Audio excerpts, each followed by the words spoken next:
It begins silently, like everything that has the power to transform the soul. There's no exact point where we can say, this is where it began.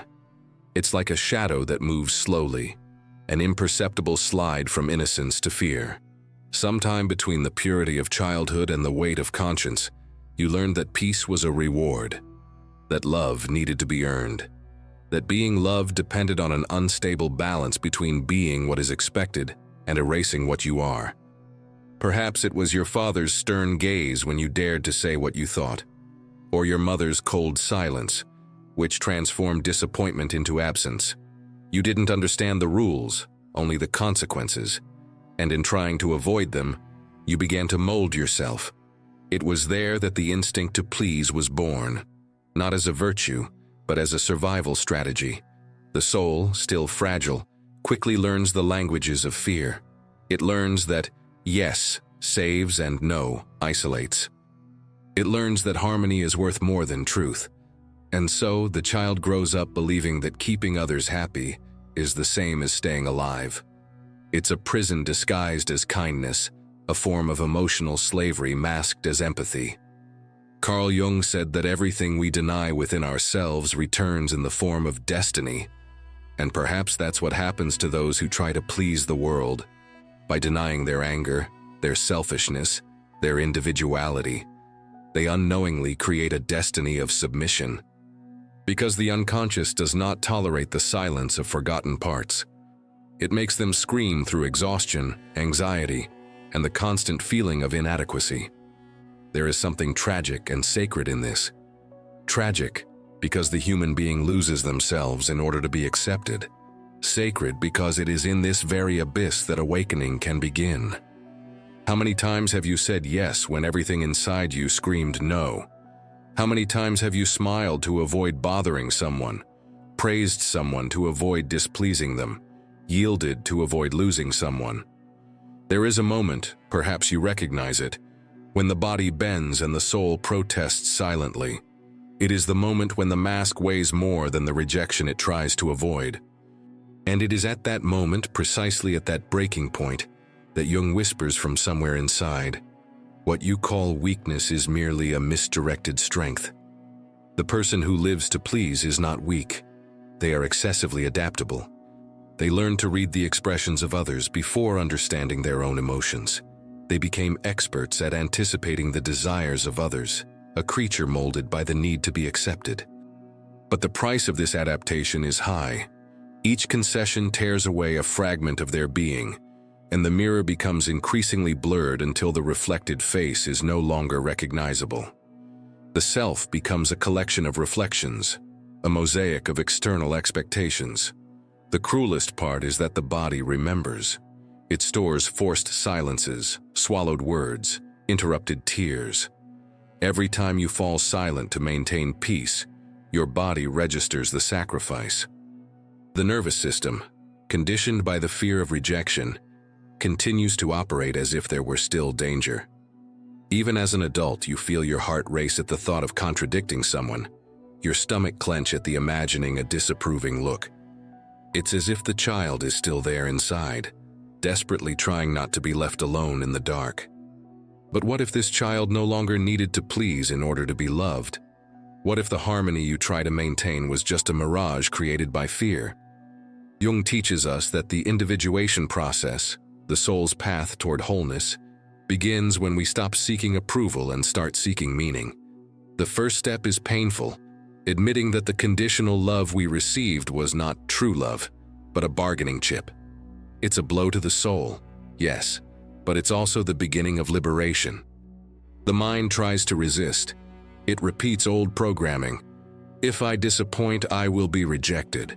If I don't please, I will be forgotten. And yet, there is a deeper, almost imperceptible voice that whispers the opposite. You have never been fully loved because you have never shown yourself fully. This is the central dilemma of the being who seeks to please, the fear of being rejected for their authenticity, and at the same time, the suffering of living without it.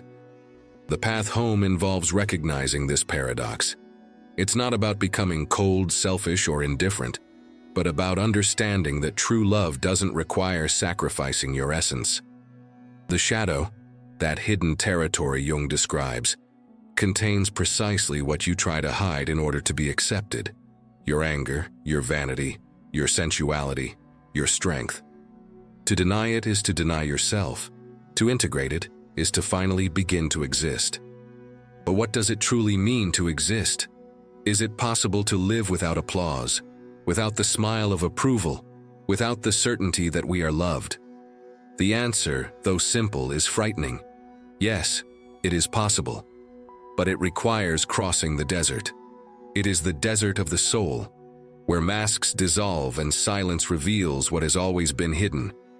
There is no audience, no mirrors, no roles to play. Only you and the echo of what remains. And in this emptiness, something extraordinary happens. The birth of the true self. It is at this point that the transformation begins to insinuate itself. The individual begins to understand that pleasing is not loving, it is negotiating. And that love that needs to be earned will never be secure. The paradox dissolves. You don't need to deserve what is already yours by nature. Love, when it is real, does not demand performance. It welcomes. It allows for mistakes, tiredness, imperfection. And perhaps that is the great revelation of this first journey. Discovering that peace does not come from external harmony, but from internal reconciliation.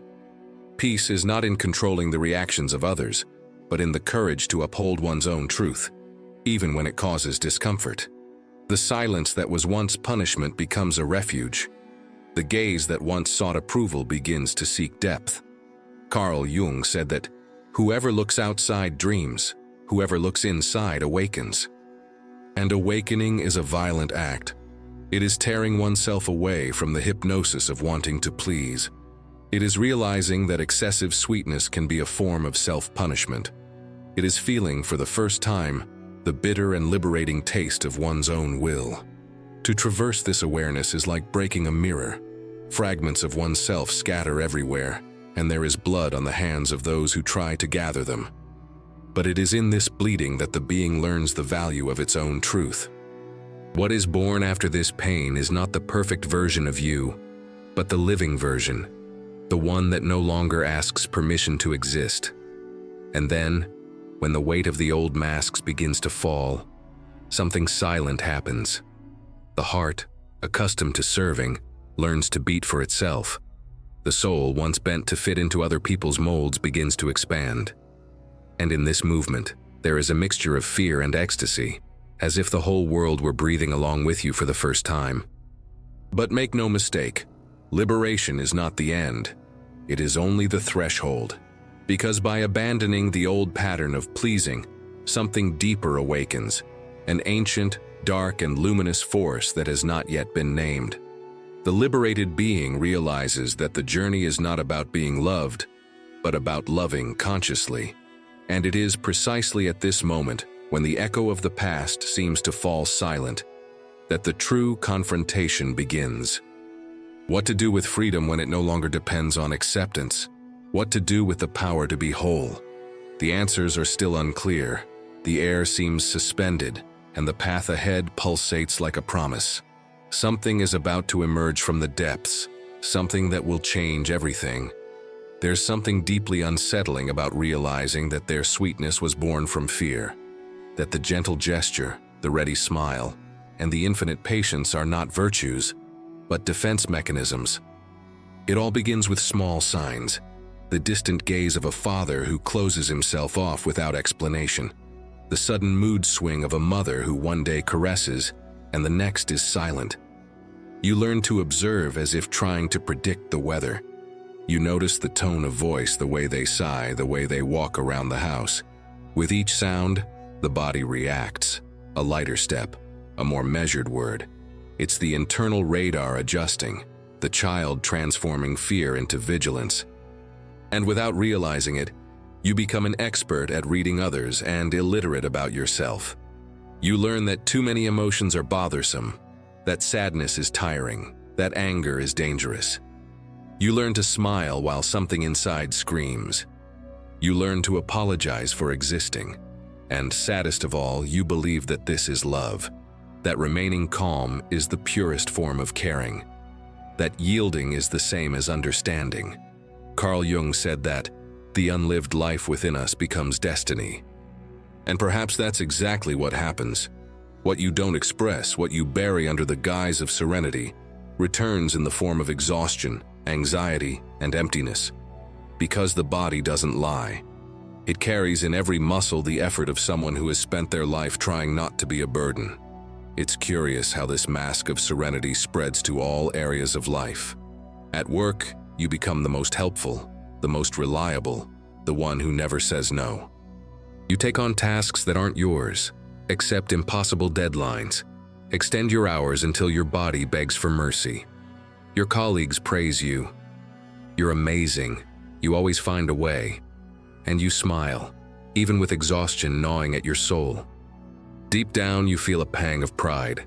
It's the recognition that replaces the affection that never fully came. But then comes the silence after the praise, the emptiness between one task and another. And you realize that behind the admiration, there is indifference. You are not loved, you are useful.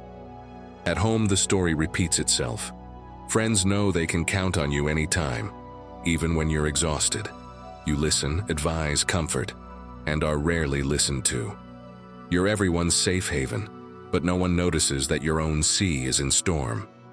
Loneliness at times like these has a bitter taste of irony, being surrounded and yet invisible. The cruelest part is that, in the beginning, it seems to work. People like you. No one argues, no one distances themselves.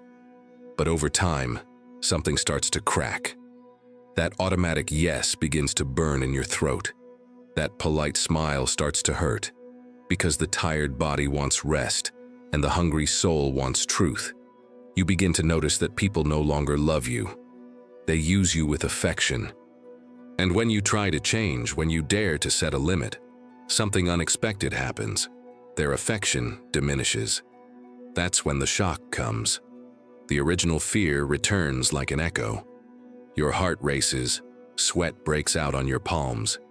You try to explain, "It's not that I don't want to help, it's just that I'm tired." But the phrase sounds wrong. The other person is offended. And there you realize how conditional the love you built was. It depended on your submission. Carl Jung would say that this is the moment when the shadow begins to reveal itself.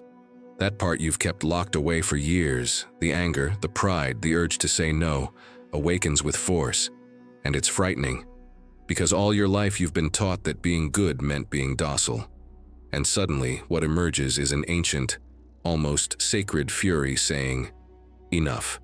The first time you set a boundary, the world seems to tremble. People react. Some distance themselves. Others accuse you of selfishness. It's painful. You almost retreat. But something inside remains firm. A voice that once whispered now speaks clearly. You weren't born to be other people's solution. It is at this moment that the conditioning begins to unravel. Slowly, you realize that pleasing others never guaranteed love. It only guaranteed control. That being agreeable didn't make you loved, only predictable. That the security you sought in others was, in fact, your own prison. And yet this realization doesn't bring immediate relief. It reopens old wounds. At some point during the night, perhaps after another day of obligations and silences, you feel like crying, without knowing exactly why.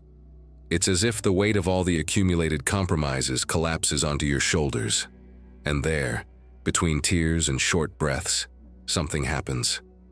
The mind tries to resist, but the heart understands. Exhaustion is a genuine plea.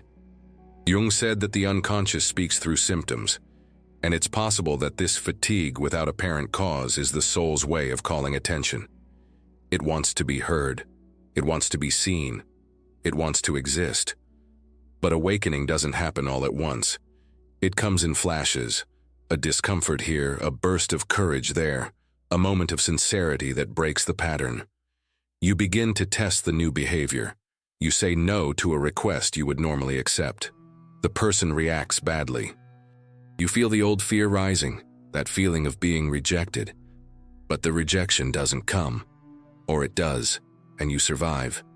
Each time this happens, the body relearns what the heart has always known. True love doesn't disappear when you show who you are. One day, amidst the daily grind, change manifests itself almost imperceptibly. You're in a banal conversation, and for the first time you say what you really think. Your voice comes out firm, without apology. The silence that follows isn't hostile. It's liberating. It's as if the air around you becomes lighter. The truth so feared doesn't destroy. It purifies. Of course, the path isn't linear. There are relapses.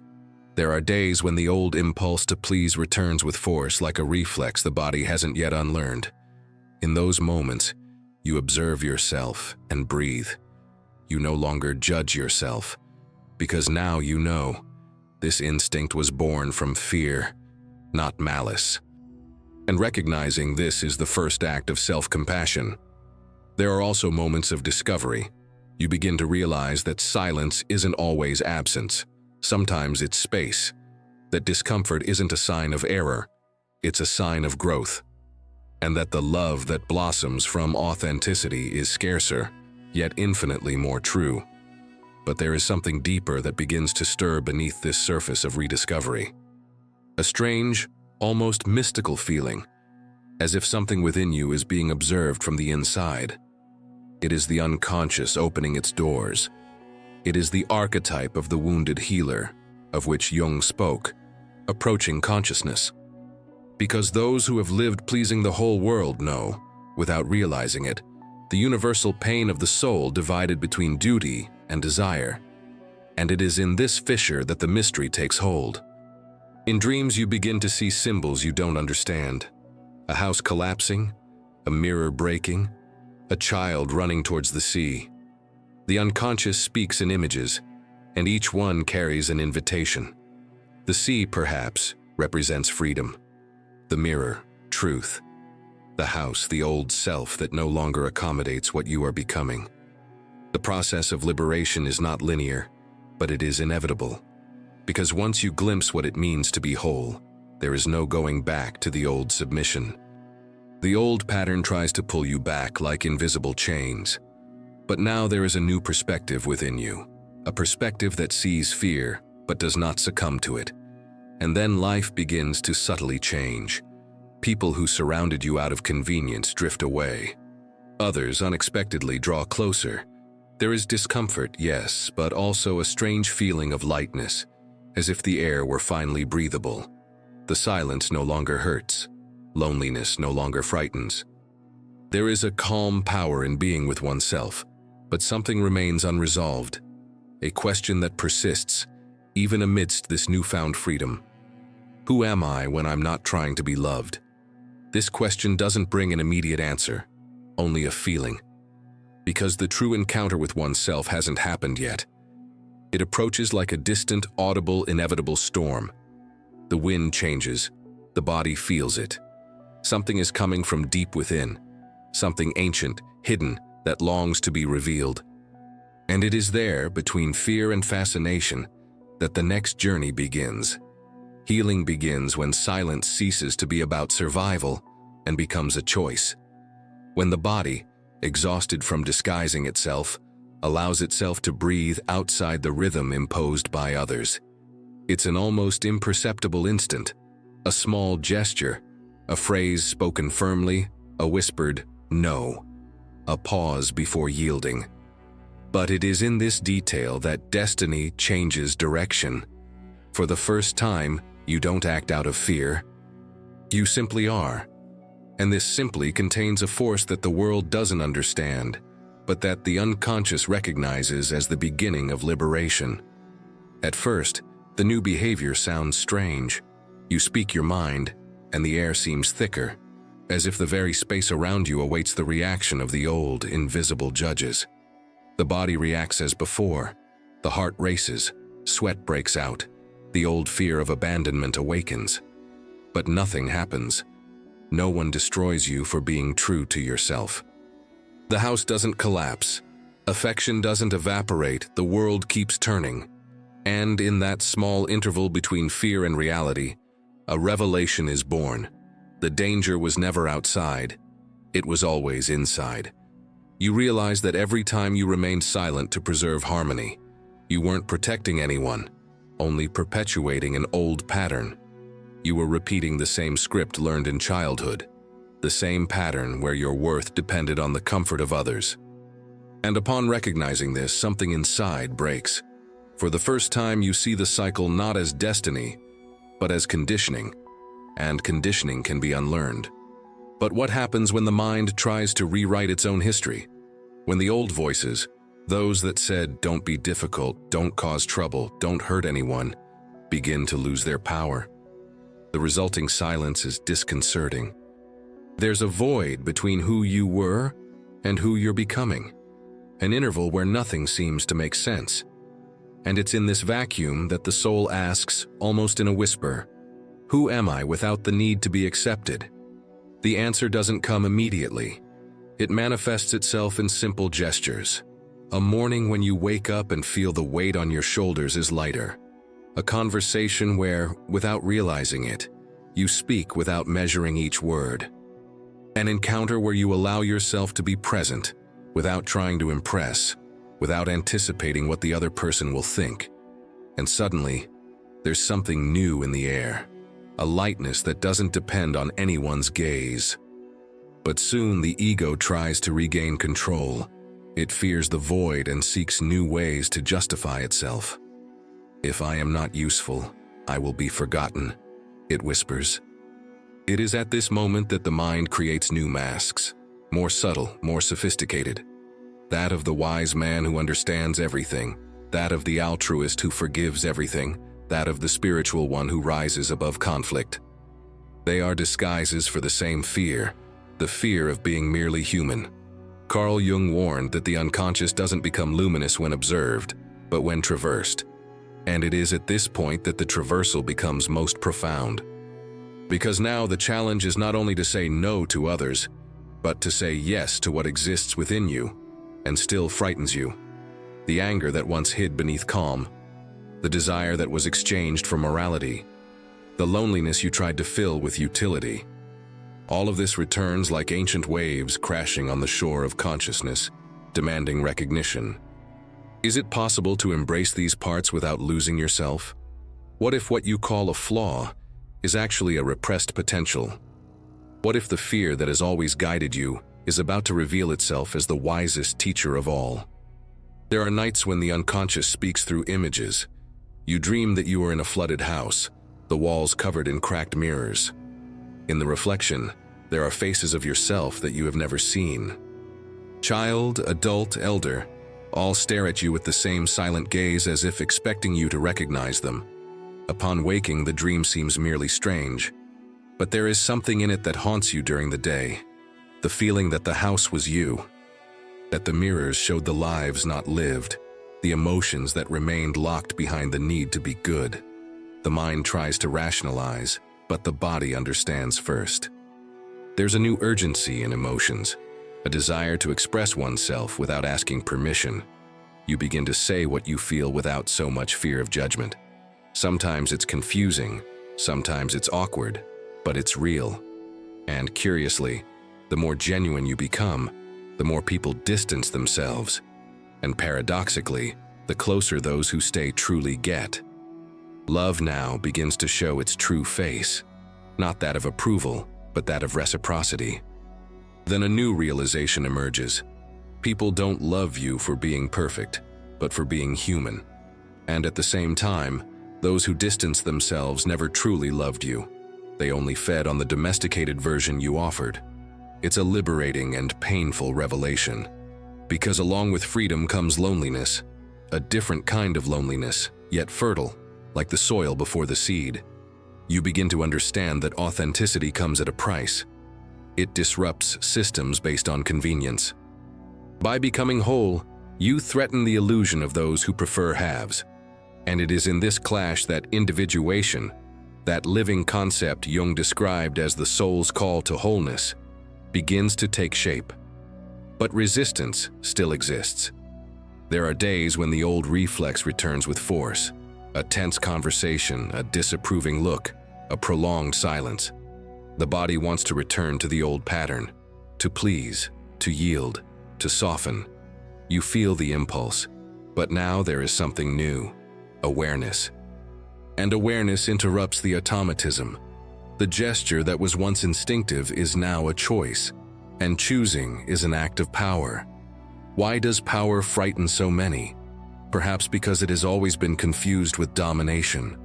But true power is something else. It is presence. It is the gaze that doesn't need to convince, the gesture that doesn't apologize for existing. It is the silence that is not submission, but completeness. Each day, the self reconfigures itself. You realize that your sensitivity, once seen as weakness, is in fact a refined form of perception. It allows you to feel the world more deeply, to perceive nuances that others ignore. And yet now this sensitivity is no longer servitude, it is wisdom. You direct it instead of being dominated by it. And then comes the unexpected twist. You discover that what you called trauma was also the fertile ground where the most vivid consciousness could sprout. That the fear of losing love taught you, paradoxically, the value of presence. That the need to please was, at its core, a search for communion. And that true communion doesn't happen when two people annihilate each other, but when they reveal themselves whole, one before the other. There is a brief, luminous moment when everything falls into place. The past doesn't disappear, but it loses its power to govern. The present becomes vast, almost silent. It's the moment when you understand what Jung called the reunion with the self, the point at which the fragmented self begins to revolve again around the center of the soul. It's as if all versions of yourself, those from the mirrors of dreams, come together and, for a brief second, breathe together. But the story doesn't end here, because the self, once awakened, begins to demand coherence. It asks that the new you walk through the world not as one who protects themselves, but as one who reveals. And this revelation will not be accepted by everyone. The world, accustomed to masks, tends to react with fear in the face of living truth. What will happen when authenticity ceases to be an inner refuge and becomes a stance towards the world? What will remain when there are no more characters to play, nor old stories to justify? The horizon seems to open up, vast and unsettling.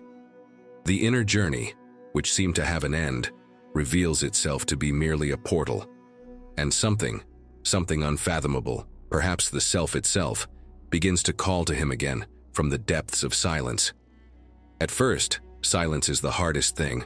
It weighs like a living absence, a kind of echo that seems to mock every new limit you try to impose. You finally learn to say no, but your body still reacts as if it were committing a crime. Your heart races, your stomach clenches, your voice falters. There's a guilt that insinuates itself into every refusal, as if simply defending your own peace were an act of violence. You try to rationalize, it's just a limit. But your body, conditioned by years of emotional servitude, still doesn't believe it. It fears punishment, abandonment, a disappointed look, and each small no becomes an internal earthquake. This is where most people back down. The pain of rejection outweighs the pleasure of freedom. The old belief returns with force. If I don't please, I'll lose everything. And, in a way, you do lose. People notice the change. Some distance themselves without saying anything. Others ask, hurt, what happened to you? Some accuse you of selfishness, coldness, ingratitude. But what really changed wasn't your heart. It was your transparency. You stopped trading love for obedience. And this breakup is almost always followed by mourning. A silent, confused mourning, without a body or a grave. You cry for loves that never truly existed, for affections that depended on your docility. You cry for a childhood in which you learned to be the mediator of the world, the peacemaker of others' pain, the guardian of harmony. And you cry above all because you realize that the unconditional love you always expected was conditional upon your disappearance. But something new begins to emerge amidst this pain. A small spark of lucidity. You realize that suffering is not the end of the road. It's a sign that the old system is collapsing. Carl Jung said that individuation is not a luminous ascension, but a plunge into darkness to find the light that dwells there. And that's exactly what happens. You dive in. At first you resist, then you learn to breathe within it. Why is this plunge so frightening? Perhaps because it dismantles our most cherished illusions. The idea that love is synonymous with security, that peace is the absence of conflict, that being good means being submissive. All of this begins to crumble, and in place of the old foundation, something uncomfortable and new emerges. The possibility of choosing for oneself. A woman once recounted how, after months of trying to practice self-care, she decided to turn off her phone for a weekend. No tragedy, just rest. On Sunday night, when she turned it back on, there were dozens of messages. Offended people, resentful colleagues, hurt family members. You disappeared. How could you? She explained that she needed time. The silence on the other end was almost deafening. Days later, she realized nobody really cared about the reason, only about the absence of the emotional support she always provided. And it was at that moment that she understood that for years, she had confused affection with dependence. And you? How many times was the love you received merely a reflection of the usefulness you offered? How many times was your kindness just an unconscious bargaining chip? These questions hurt, but they set you free. Because it is in them that self-deception dissolves. Over time, the practice of setting limits ceases to be war and becomes wisdom. You realize that each no said without guilt is in fact a bridge to a truer yes. That love that withstands the truth is solid love, and that which crumbles before it was never love. It was a contract. There are also curious moments in this reconstruction. Science shows that the human brain can reprogram emotional associations in a matter of months. Recent studies on neuroplasticity indicate that, by repeating choices based on authenticity, new neural connections replace old fear patterns. This means that courage, when practiced, becomes physiological. Your body learns that being at peace with your truth is safer than trying to please others. And that changes everything. But human nature is paradoxical. Even with an awakened mind, the heart still longs for what was predictable. You find yourself desiring the old dynamics, the comfort of the familiar role. It's the impulse to return, the myth of the eternal going home, even if that home was built on pain. Carl Jung described this phenomenon as the call of the shadow, which tries to pull us back into unconsciousness. Resisting it requires more than strength. It requires presence. It is at this point that the most improbable turnarounds occur. A man, after years of pleasing everyone at work, refused an abusive request from his boss. He was fired the following week. At first, he felt defeated, but months later, he discovered that the company had gone into financial collapse. He realized that losing that job was the first true act of protection he had offered himself. The universe sometimes rearranges reality around courage. The apparent chaos is often just the way the soul remakes the terrain. You begin to notice strange coincidences. New people appear unexpectedly, reflecting your inner change. Old situations repeat themselves, but now you react differently. The same insult that once paralyzed you now only makes you smile. The same silence that once hurt is now restful. Life seems to test what you have learned, not to punish you, but to solidify the new structure. And then something extraordinary happens. In an ordinary moment, a conversation, a walk, a solitary coffee, you feel a strange, almost supernatural serenity. There is no euphoria, no drama, just an absolute calm, as if the world had stopped for a second to let you exist. It is in this instant that consciousness aligns with the self. Jung called this synchronicity, the meeting between what happens outside and what awakens within. Reality responds to your new state. But soon after comes the final test, emptiness. When there are no more applause, no criticism, no external expectations, what remains? You discover that the silence you so feared is, in fact, the original voice of the soul. And it is in that voice that true power resides. How many of us throughout our lives confuse noise with vitality? How many believe that being surrounded is the same as being connected? When the world falls silent, you realize connection is not about quantity, it's about depth.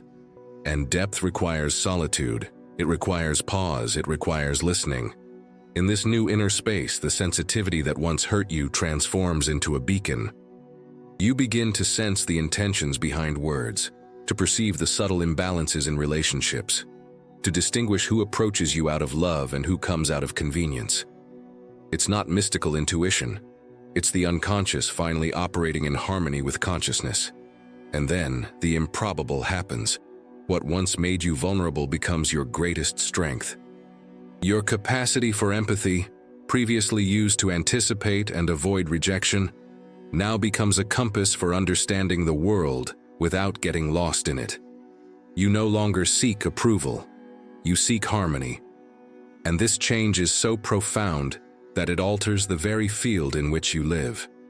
At this point, you realize that the process isn't about becoming new, but about remembering who you always were before you fell apart. Every limit, every loss, every confrontation is an excavation towards the center. And there, beneath layers of guilt and obedience, lies something intact, the spark that never ceased to exist. But are you ready to live from that perspective?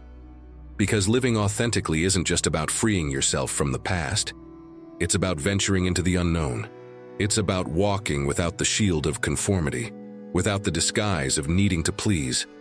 It's about exposing yourself to rejection and still remaining whole.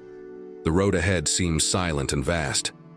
The old world watches you from a distance, curious and cautious. Something inside you knows that the path is now irreversible. The air around you changes. Your body, once tense, begins to expand. And from somewhere deep within, almost like an ancient whisper, a voice rises, "Do not turn back." Because the next step, the one that is still unshaped, will be the most revealing of all. At first, everything seems too calm, and it is precisely this calmness that frightens him. The body, accustomed to constant tension, finds the silence strange. The heart tries to decipher what to do when there is no one to please, no mood to balance, no atmosphere to fix. The emptiness that should be peace becomes uncomfortable, almost threatening. It is the echo of a lifetime conditioned by the movement of others, a reflection that whispers, "If everything is calm, it's because something is going to go wrong." The mind seeks chaos as one seeks oxygen, and this invisible search is the mark of an old emotional addiction, confusing security with control. You try once again to be perfect, the exemplary partner, the understanding friend, the professional who never fails. The pattern returns disguised as maturity. You convince yourself that now you're different because you do everything for love, but deep down you know the impulse is the same, the attempt to ensure that no one leaves. It's as if each gesture of generosity hides a silent plea, "Don't abandon me." The problem is that real life doesn't work on guarantees. True love isn't a prize, it's a risk. And it's in that risk that the soul begins to heal. But healing isn't a linear process. It's a succession of shocks. The first rupture happens when someone truly loves you. You don't know how to handle it. The instinct to please kicks in. You want to prove you deserve it. You want to anticipate every need. You want to avoid any disappointment. But this love doesn't ask for proof. It asks for presence. And it's at this point that fear speaks loudest. The old voice emerges, cold and familiar. If they ever knew the real you, they'd leave. Why does love awaken so much fear in those who desire it most? Perhaps because true love demands vulnerability, and vulnerability has always been forbidden territory. Since childhood, you've learned that being vulnerable is dangerous, that opening yourself up too much is giving ammunition to abandonment. So when love approaches, you recoil. You feel exposed, unprepared, small. Your mind screams, "Run before it hurts." And sometimes you do run, not physically, but with subtle gestures. You change the subject, disguise your discomfort, create distance. Carl Jung said that whatever we avoid dominates us. And it is in this mirror that you see yourself now, dominated by the fear of love itself. The paradox is cruel. You want to be seen, but you fear being discovered. You want to be loved, but you fear not being enough. You want to be free, but you don't know how to exist without a role to fulfill, until something unexpected happens. In a simple conversation, someone looks you in the eye and says, "I don't need you to please me. I just want you to be sincere." This phrase, so common, pierces like an arrow. Your whole body reacts. There's something about it that completely disarms you. You realize you've spent your life trying to achieve what might have already been available. If only you had allowed yourself to be. It's like a key turning inside an old safe, a small but definitive sound. And then comes the twist. You begin to observe your own reactions with astonishment. You discover that, in conversations, you still over-explain, still justify yourself when no one asked. You discover that you apologize for things you didn't do, that you praise out of habit, that you laugh when you don't find something funny. Each gesture reveals itself as a remnant of old conditioning. It's disconcerting, but also revealing. Consciousness becomes a mirror, and in it you see all the times you negated yourself trying to be accepted. The urge to please is a neurological reflex, but also a spiritual one. It stems from the fear of disappearing. And that's precisely why healing happens when you face the opposite, the symbolic disappearance of the old self. There's a night when you feel that nothing makes sense anymore, neither the old masks nor the new certainties. It's as if all identities dissolve around you. The fear is intense, almost physical. But deep within this emptiness there is a different kind of silence. A silence that doesn't threaten, only welcomes. It's the self, as Jung described it, the living center of the soul, waiting to be recognized. At that moment, a memory surfaces. You see yourself as a child, sitting on the floor, trying to decipher your parents' moods, learning to measure love by the tone of their voices, and then you realize that child still exists, waiting to be rescued. She no longer needs to watch over the world. She needs to rest. The emotion that comes is not sadness. It's compassion.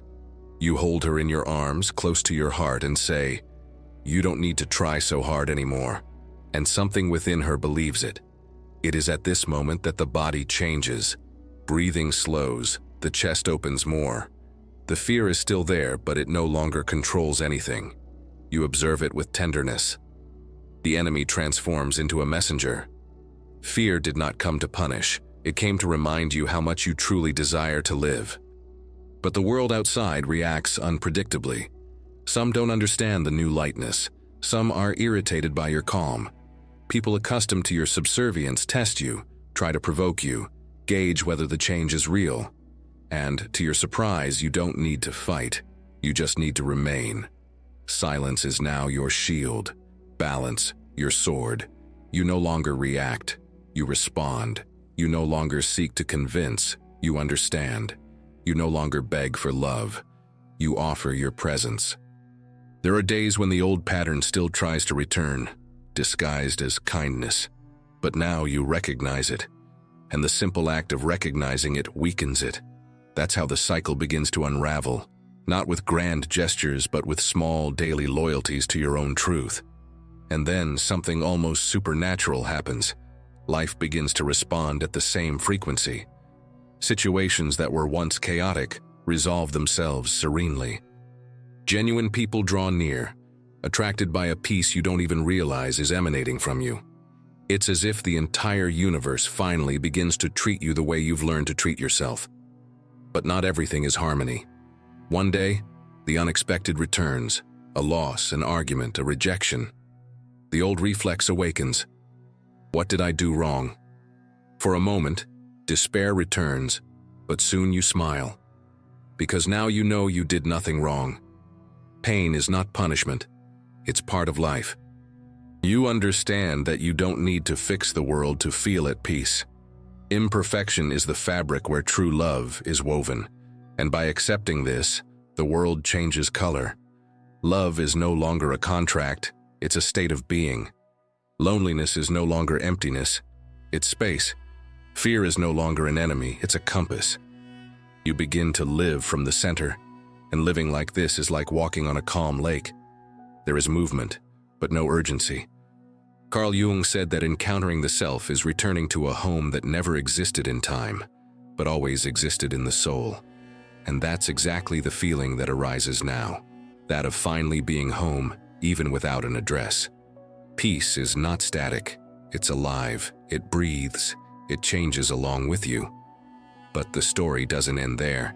The transformation that seemed intimate begins to radiate outwards. People around her begin to question, reflect, and change as well. It's as if the simple act of being true to herself lights up little lights in others. What was once isolation becomes communion. What was once fear transforms into a contagious courage. And then comes the final revelation. You realize that this whole journey, from fear to freedom, was never just about healing the pain of trying too hard to please. It was about remembering to exist in your entirety. The love you sought outside was always waiting inside, dormant beneath layers of guilt and obedience. Now he awakens, and when he awakens, the whole world awakens with him. But the horizon still moves, distant, pulsing like an invitation. There is something beyond, something that calls, no longer with the voice of fear, but with the serene sound of truth. The next step is no longer an escape. It's a return, and the return begins now. In the end, it all comes down to a simple gesture, choosing yourself. It seems small, but it's the most powerful decision a human being can make. For years, you believed that peace was synonymous with obedience, and that love meant molding yourself to fit into other people's spaces. Now, for the first time, you realize that true peace is born from the initial discomfort of being authentic. At first, setting boundaries feels wrong. Your whole body protests. Your mind repeats the old script. You're going to disappoint someone, you're going to lose everything. But for the first time, you don't back down. You stay, you breathe, you sustain the silence, and you discover that the world doesn't collapse. It simply reorganizes itself around your truth. This is where the story takes a turn, because what was once a struggle now becomes practice. Healing doesn't come as a grand event, but as a silent training of the soul. It happens in everyday life.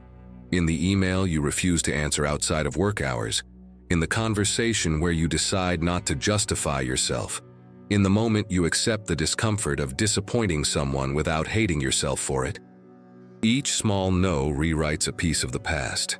Each conscious breath disarms an old reflex. And little by little, the body learns that being honest is not dangerous. It's sacred. Carl Jung said that no one becomes enlightened by imagining figures of light, but by making the darkness conscious. And that is what you are doing now. By looking at your own shadow, the fear, the guilt, the need for control, you cease to be its hostage. The shadow doesn't disappear, but it loses its power. Fear still whispers, but it no longer commands. The old pattern still tries to return, but it finds a space occupied by presence. With each moment in which you choose yourself without hurting anyone, you confirm the new path, the path of truth that liberates. However, the most surprising part comes later.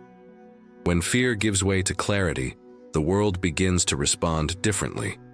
The people who remain by your side don't love you for what you offer, but for who you are. The bonds that resist your authenticity become deeper. Love ceases to be a quest and becomes a mirror. And in that reflection, you recognize yourself whole, without disguises, without performance, without emotional debt. But the most important lesson is this: peace and solitude are not enemies. For so long you feared silence, confusing it with abandonment, but now you understand that it is in silence that the soul is restored. Silence is not absence, it is space. It is in silence that the voice of truth emerges, discreet, patient, asking you to listen. This voice demands nothing, does not require perfection, does not negotiate approval. It simply says, you are already what you were looking for. And if at some point, the old urge to please reappears, because it always tries to return, remember, this is not a relapse, it's a reflex.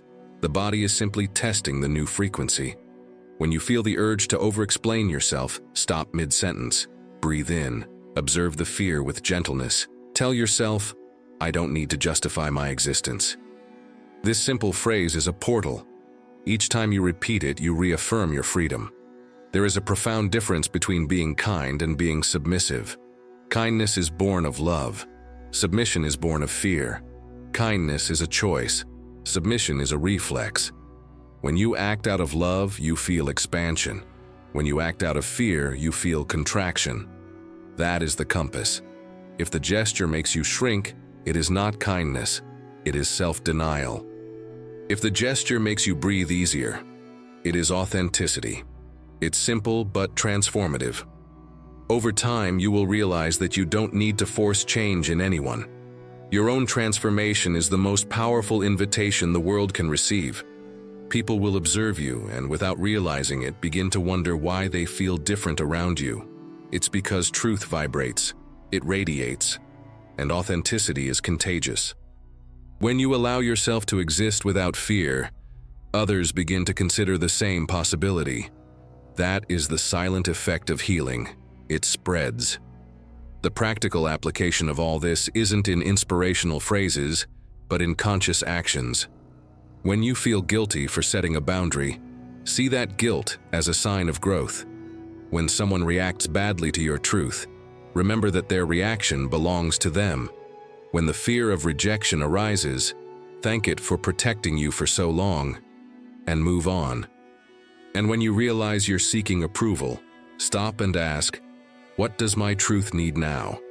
This simple question is the most powerful tool for transformation that exists.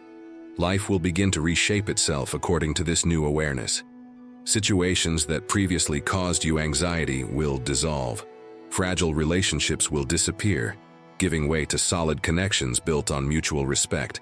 And, most importantly, your relationship with yourself will cease to be a war. You will stop fighting what you feel. You will learn to embrace anger, fear, tenderness, and exhaustion. You will learn to listen to yourself. You will learn to love yourself not for merit, but for presence. This is the point where the cycle is complete. The same internal system that once punished you now becomes your ally. Your body, which for so long reacted with fear, now responds with confidence. Your heart, which once feared silence, now seeks it. Your mind, which once analyzed every gesture of others, now turns inward with curiosity and compassion. You have become the adult your inner child needed, and this is where the story finds its silent climax. You understand that you never needed to become someone different. Just remember who you were before believing you needed to change to be loved. Love, after all, was never outside. It was the invisible thread that kept the spark alive even when everything seemed dark. It is this love that sustains you now, free of conditions, free of masks. So when the urge to fix the world arises, just stop. Take a deep breath. Remember everything you've lived through so far. You're no longer in the time of survival. You're in the time of choice. You no longer need to ask permission to exist. What you need is simply to continue practicing truth, one choice at a time. You weren't made to be agreeable. You were made to be whole. And being whole sometimes means disappointing, displeasing, losing. But it also means loving without fear, living with clarity, and sleeping peacefully. The peace that once seemed unattainable now resides within you. It doesn't depend on circumstances, praise, or approval. It's the result of finally stopping abandoning yourself. And if something within you was moved by this journey, if at any point you recognized your own story, then this is the moment to continue the transformation. Not for me, nor for the world, but for you. Like this video if it touched something inside you. Comment even anonymously to record the exact point where something changed. And subscribe to the channel to follow this journey of awareness and inner freedom.